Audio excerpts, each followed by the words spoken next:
बिस्मिल्लाहिर्रहमानिर्रहीम। अच्छा जी, इससे पहले हम ऑर्डर ऑफ रिएक्शंस के बारे में पढ़ चुके हैं। तो ये काइनेटिक्स का जो नेक्स्ट टॉपिक है वो है थ्योरीज ऑफ रिएक्शन रेट। इसमें हम उन थ्योरीज को एक्सप्लेन करेंगे जो रिएक्शन की स्पीड को जस्टिफाई करती हैं, रिएक्शन के रेट को जस्टिफाई करती हैं कि रिएक्शन जो है वो किस तरीके से स्पीड अप होता है या स्लो होता है।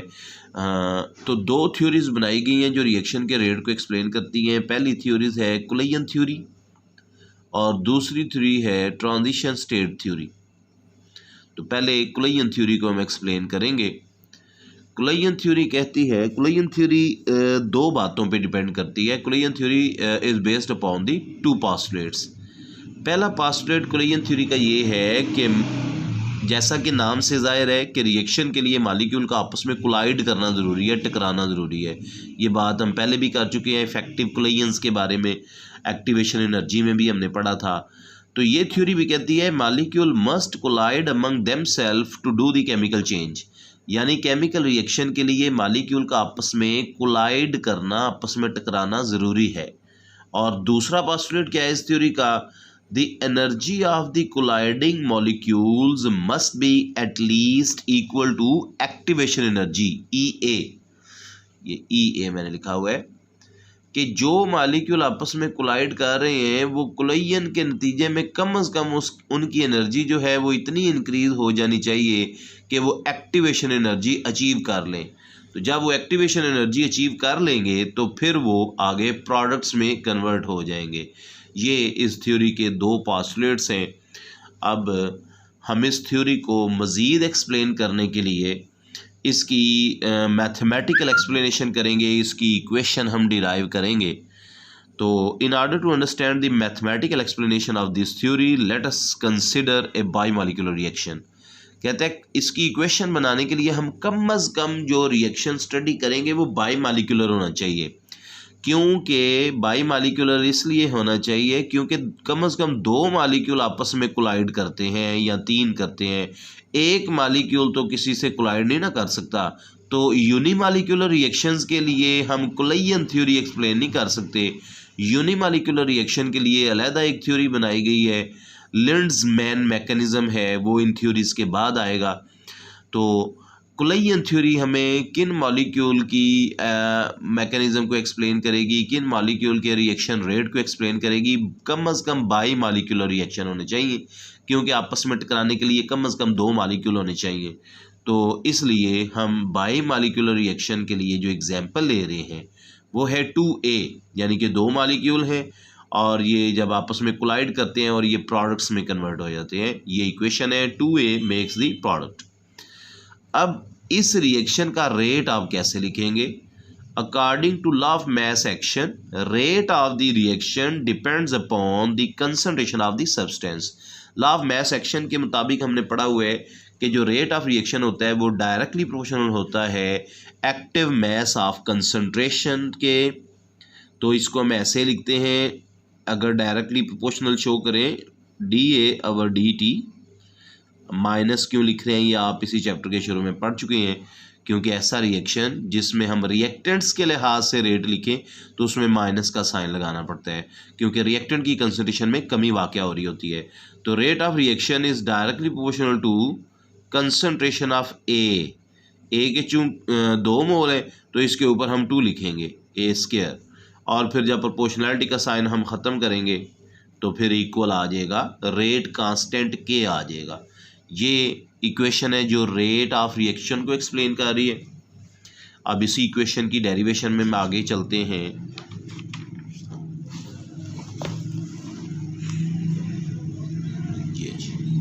अब थोड़ी सी एक्सप्लेनेशन है इसकी ताकि आगे इसकी इक्वेशन को हम प्रॉपर शेप दे सकें। तो ये एक्सप्लेनेशन ये है, so reaction depend upon the collisions. चूँकि रिएक्शन कुलेयंस पर डिपेंड कर रहा है, जितने ज़्यादा कुलेयंस होंगे, जितने ज़्यादा मॉलिक्यूल्स के आपस में टकराव होंगे उतना ज़्यादा रिएक्शन होगा, उतना रिएक्शन स्पीड अप होगा। आम तौर पर हम कहते हैं कि रिएक्शन जो है वो डिपेंड करता है कंसंट्रेशन ऑफ मॉलिक्यूल्स पर, कंसंट्रेशन ऑफ रिएक्टेंट पर।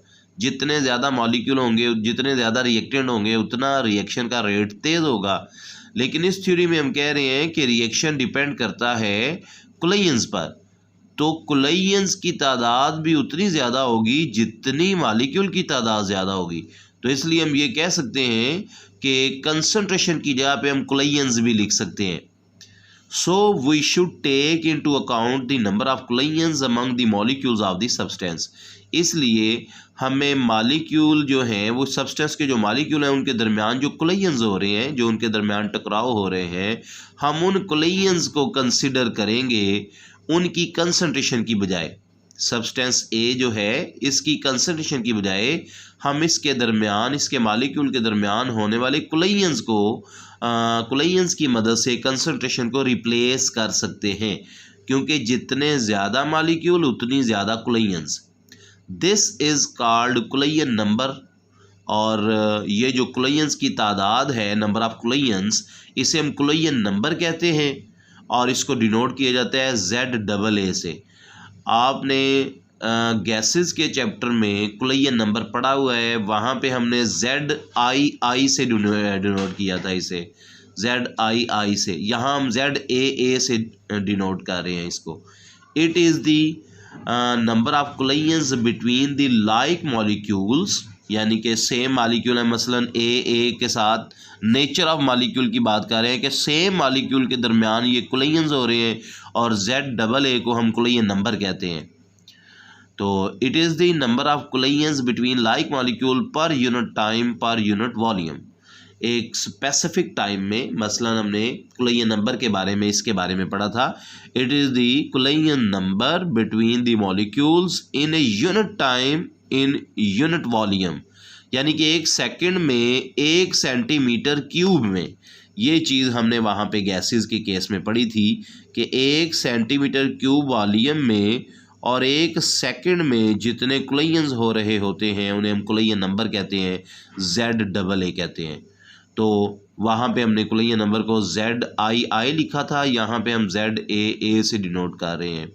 और ये कुलाइन नंबर की इक्वेशन है, ये अगर आप उसी टॉपिक को देखेंगे गैसेस में, तो वहाँ पे हमारे पास कुलाइन नंबर की लास्ट में जो इक्वेशन आई थी 1/2 pi sigma square NA², N के साथ A जो है ये हम डिनोट कर रहे हैं A मॉलिक्यूल को, तो number of A molecule, NA is the number of molecule, आगे लिखा भी हुआ है कि ये क्या चीज़ है। और C बार, अब इसमें पाई तो वैसे ही मैथमेटिकल फिगर है। सिग्मा क्या है? सिग्मा इज द कुलाइन डायामीटर, ये भी हमने गैसेस के चैप्टर में पढ़ा हुआ है। कुलाइन डायामीटर किसे कहते हैं? जब दो मॉलिक्यूल आपस में कोलाइड कर रहे होते हैं तो उनके न्यूक्लियाई के दरमियानी डिस्टेंस को, न्यूक्लियस के दरमियानी फासले को हम कुलाइन डायामीटर कहते हैं। और कुलाइन डायामीटर बेसिकली एक एटम के, उससे एक एटम या मॉलिक्यूल का साइज़ भी पता चलता है, कुलाइन डायामीटर, ये हम गैसेस में पढ़ चुके हैं। और सी बार, ये सी स्क्वायर नहीं है, इधर सी बार है। सी बार क्या होता है? एवरेज वेलोसिटी, और इसकी इक्वेशन होती है 8RT/πm। ये उसी गैसेस के चैप्टर में अगर आप देखें ना, ये गैसेस के चैप्टर में हमने पढ़ा तो नहीं है, लेकिन वहाँ पे 3 वेलोसिटीज़ लिखी हुई हैं। एक है मीन स्क्वायर वेलोसिटी, एक है मोस्ट प्रोबेबल वेलोसिटी, एक है एवरेज वेलोसिटी। हमने मीन स्क्वायर वेलोसिटी सिर्फ पढ़ा था, लेकिन यहाँ पे चूँकि सिर्फ सी बार है और वो होती है एवरेज वेलोसिटी, और एवरेज वेलोसिटी की इक्वेशन होती है 8RT/πm। ये गैसेस के चैप्टर में average velocity, most probable velocity and mean square velocity, ये तीनों इक्वेशंस वेलोसिटी की दी गई हैं। तो यहाँ पे हम एवरेज वेलोसिटी यूज़ कर रहे हैं। और जो NA ऊपर यूज़ हो रहा है वो क्या है? NA is the number of molecules पर यूनिट वॉल्यूम। तो NA नंबर ऑफ मॉलिक्यूल्स है, ये वाला नंबर ऑफ मॉलिक्यूल्स है पर यूनिट वॉल्यूम। अब ये याद रखें कि जहाँ NA लिखा हो वहाँ पे हम ZAA भी लिख सकते हैं, क्योंकि नंबर ऑफ मॉलिक्यूल जितने ज़्यादा होंगे पर यूनिट वॉल्यूम में उतने ज़्यादा कुलाइन भी होंगे, कुलाइन नंबर भी उतना ज़्यादा होगा। क्योंकि जितने भी मॉलिक्यूल हैं उन सब ने आपस में कोलाइड करना है, तो नंबर ऑफ मॉलिक्यूल या कुलाइन नंबर दोनों एक दूसरे की जगह पे लिखे जा सकते हैं। अब हम इक्वेशन की तरफ आते हैं। जैसा कि हमने इक्वेशन पहले क्या पढ़ी है, -dA/dt rate of reaction is equal to K into A square. ये रेट ऑफ रिएक्शन हमने पहले लिखा था, अब इस इक्वेशन को मॉडिफाई कर रहे हैं। तो ए की जगह पे हम एन ए स्केयर भी लिख सकते हैं, क्योंकि अभी मैं बता रहा हूँ कि कंसंट्रेशन पर जैसे रिएक्शन डिपेंड कर रहा है, तो कुलैयन थ्योरी के मुताबिक रिएक्शन नंबर ऑफ मॉलिक्यूल्स पे भी डिपेंड कर रहा है। तो ए की जगह पे हम एन ए भी लिख सकते हैं। तो जैसे ए का स्केयर है, एन ए का स्केयर आ जाएगा। और जहाँ हमने एन ए स्केयर लिखा है, के एन ए स्केयर, तो इसी तरह रिएक्शन का जो रेट है it is also equal to collision number. जितने ज़्यादा कुलैयंस होंगे, बेसिकली रिएक्शन है ही कुलैयंस का नाम। तो इस वजह से जहाँ हमने एन स्केयर लिखा है, वहाँ हमने रिएक्शन रेट के बारे में कह सकते हैं reaction rate is equal to collision number. जितना कुलैयन नंबर ज़्यादा होगा उतना रिएक्शन रेट ज़्यादा होगा। तो इस तरह से इस इक्वेशन की ये दूसरी फॉर्म बन जाती है कि rate of reaction is equal to collision number. ये याद रखें, यहाँ पे के नहीं आएगा, ठीक है। के एन ए जो हमने लिखा है वो रिप्लेस किया है कैपिटल ए को, कंसंट्रेशन ऑफ ए को, रिएक्टेंट की कंसंट्रेशन को रिप्लेस करके हमने रिएक्टेंट के मॉलिक्यूल्स का नंबर लिखा है। ये मॉलिक्यूल्स का नंबर है, यानी ये थ्योरी का एक एस्पेक्ट है कि कंसंट्रेशन को नंबर ऑफ मॉलिक्यूल से रिप्लेस कर सकते हैं। और ये थ्योरी का दूसरा एस्पेक्ट है, इसमें के नहीं है। ये थ्योरी कह रही है, ये पार्ट कह रहा है इस थ्योरी का कि रेट ऑफ रिएक्शन जो होता है वो कुलैयन नंबर के बराबर होता है। यानी बेसिकली रेट ऑफ रिएक्शन क्या है, कुलैयंस। रिएक्शन बेसिकली होता क्या है, कुलैयन बिटवीन दी मॉलिक्यूल्स। तो इस वजह से हम डी ए और डी टी को जेड डबल ए के इक्वल कर देते हैं। तो इस तरह दोनों इक्वेशन की लेफ्ट साइड इक्वल है तो राइट साइड भी फिर इक्वल हो जाएगी। तो K N A square is equal to Z double A, collision number. तो number of molecules with rate constant is equal to collision number. अब इस इक्वेशन को आगे लेकर चलते हैं।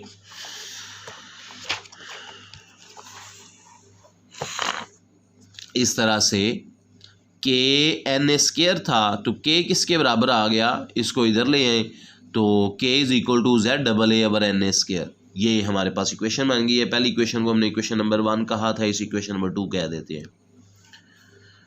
So rate constant is being expressed by the collision number and number of the molecule per unit volume. तो इस इक्वेशन के मुताबिक हम रेट कांस्टेंट को, के को, आपने एक चीज़ पहले भी ऑब्जर्व की है कि रिएक्शन की स्पीड जो है, रेट ऑफ रिएक्शन सबसे ज़्यादा जिस चीज़ पे डिपेंड कर रहा होता है वो के होता है, ये रेट कांस्टेंट होता है। अगर आप वो ग्राफ ज़हन में लाएं जो हमने ऑर्डर ऑफ रिएक्शंस में पढ़े हैं, उन ग्राफ्स के अंदर जो के है ये slope of the straight line होता है। तो स्लोप जितनी ज़्यादा होगी रिएक्शन उतना स्पीड अप होगा, स्लोप जितनी कम होगी रिएक्शन उतना स्लो होगा। तो हम रिएक्शन की स्पीड को एक्सप्लेन कर रहे होते हैं के की मदद से। तो इसलिए हम यहाँ पे कह रहे हैं रेट कांस्टेंट के किस चीज़ पे डिपेंड कर रहा है, is being express by the collision number Z double A and number of the molecules N A square. Square क्यों है, क्योंकि 2 मॉलिक्यूल हैं, ए का स्केयर था तो यहाँ एन ए का स्केयर साथ साथ चल रहा है। So rate constant is being express by the collision number and number of molecule per unit volume.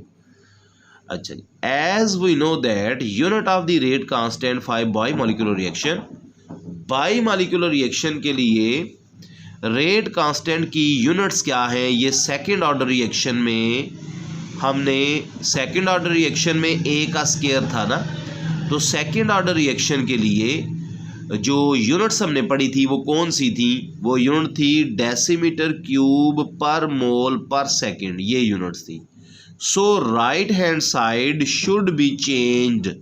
तो इस इक्वेशन की ये जो साइड है, ये जो साइड है, इसको हम चेंज करेंगे, इसको N A over 10 to raise power 3 से मल्टीप्लाई करेंगे। क्यों, क्योंकि हम जो ये वाली इक्वेशन लेकर चल रहे हैं ना, इधर जो यूनिट आ रही हैं, ये जो कुलैयन नंबर है इसमें ये कुलैया नंबर में अभी मैंने बताया ये पर यूनिट वॉल्यूम पर यूनिट टाइम होता है।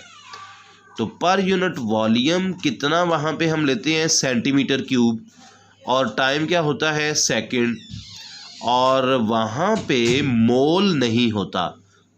ठीक है, ZAA यहाँ पे मोल नहीं होता। यहाँ पे हम किसी एक स्पेसिफिक एरिया 1 सेंटीमीटर क्यूब एक स्पेसिफिक वॉल्यूम के अंदर कुलियन स्टडी कर रहे होते हैं। लेकिन चूंकि सेकेंड ऑर्डर रिएक्शन की यूनिट डेसीमीटर क्यूब होती है, तो हम सेंटीमीटर क्यूब वाली यूनिट को डेसीमीटर में कन्वर्ट करने के लिए 10⁻³ यानी कि 1000 से डिवाइड कर रहे हैं। क्योंकि सेंटीमीटर छोटी यूनिट है, इसको बड़ी यूनिट में कन्वर्ट करना है। जब एक छोटी यूनिट को बड़ी यूनिट में कन्वर्ट किया जाता है, डेसीमीटर क्यूब में कन्वर्ट करना है, 1000 से डिवाइड कर रहे हैं। और चूंकि यहाँ पे ZAA के अंदर जो मालिक्यूल की तादाद है वो थोड़ी होती है, तो इसमें हमने यूनिट के मुताबिक डेसीमीटर क्यूब पर मोल पर सेकंड, इस यूनिट के मुताबिक हमने इसको पर मोल के लिए लिखना है। तो इस वजह से पर मोल में मालिक्यूल की तादाद एवोगैड्रो नंबर होती है। तो इस वजह से हम ZAA और Na² को एवोगैड्रो नंबर से मल्टीप्लाई कर रहे हैं और 10⁻³ से डिवाइड कर रहे हैं, ताकि हमारे पास ये सारी इक्वेशन जो है इसी यूनिट के मुताबिक आ जाए, डेसीमीटर क्यूब पर मोल के लिए आ जाए। आगे सेकंड में तो किसी किस्म की चेंज करने की ज़रूरत नहीं है, क्योंकि ये भी सेकंड के लिए होता है और यूनिट भी सेकंड के लिए है जो सेकंड ऑर्डर रिएक्शन की है।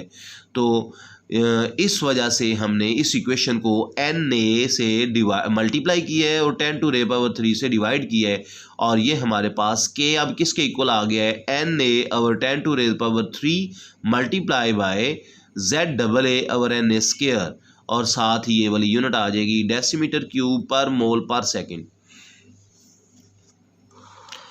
इस तरह से ये हमारे पास जो इक्वेशन आई है इसको मज़ीद फॉर्म्स में हम कन्वर्ट करेंगे।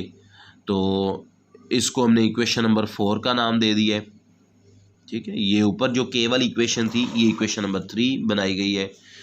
K = ZAA और Na², ये इक्वेशन नंबर 3 है, और ये इक्वेशन नंबर 4 बनाई गई है। अब क्या करते हैं, put the value of ZAA in the equation number 4। ये जो इक्वेशन नंबर 4 है यहाँ ZAA की वैल्यू पुट करते हैं, जो अभी थोड़ी देर पहले हमने पढ़ी है। ZAA किसके इक्वल था, 1/2 into pi σ² Na² and C bar. ये C² नहीं है, C बार। ठीक, क्योंकि ये एवरेज वेलोसिटी है। ये हमारे पास वैल्यू आ गई किसकी, ZAA की, और बटे में Na² भी है, तो ये Na² है, बटे के नीचे Na²। तो इसका Na² इसके Na² से कैंसिल हो जाएगा, जो Na² ZAA के अंदर आया था, तो ये कैंसिल हो के अब इक्वेशन बन जाएगी 1/2 पाई σ² C बार। इस तरह से हमारे पास K की ये इक्वेशन आ गई है। K = Na 10⁻³ multiply by 1/2 pi σ² C bar, और साथ ही यूनिट भी इसकी आएगी डेसीमीटर क्यूब पर मोल पर second. This is the equation number 5। अब इस इक्वेशन नंबर 5 को हम मज़ीद कन्वर्ट करने के लिए, ये जो C बार है एवरेज वेलोसिटी है, जो अभी थोड़ी देर पहले मैंने बताया कि एवरेज वेलोसिटी की इक्वेशन क्या होती है, C बार = 8RT/πm। इसको पुट कर देते हैं इक्वेशन नंबर 5 यहाँ पर। तो put the value of C in the equation number 5, तो ये क्या बनेगा, Na/10⁻³ मल्टीप्लाई बाय 1/2 पाई σ², और ये C बार की इक्वेशन आ गई 8RT/πm √। अब ये कैसे कन्वर्ट होगी, ये नई इक्वेशन कैसे बन जाएगी, ये बाय 2 कैसे आ गया है और अंदर ये पाई कैसे रह गया है, तो ये मैथ में आप सिंपली समझ सकते हैं बड़ी आसानी से। तो यहाँ पे हमारे पास √2 है और ये √8 है, यानी कि दोनों वैल्यू अंडर रूट में है। तो 8 से 2 डिवाइड होगा, आंसर आएगा 4। 4 का अंडर रूट लेंगे तो आंसर आ जाएगा 2, और वो 2 ये बाहर आ गया। इस तरह से under root 8 divided by under root 2, इसको सॉल्व किया, बाहर आ गया 2। और बाकी क्वेश्चन क्या है, N A over 10 to raise over 3 sigma square वैसे ही हमने लिखा।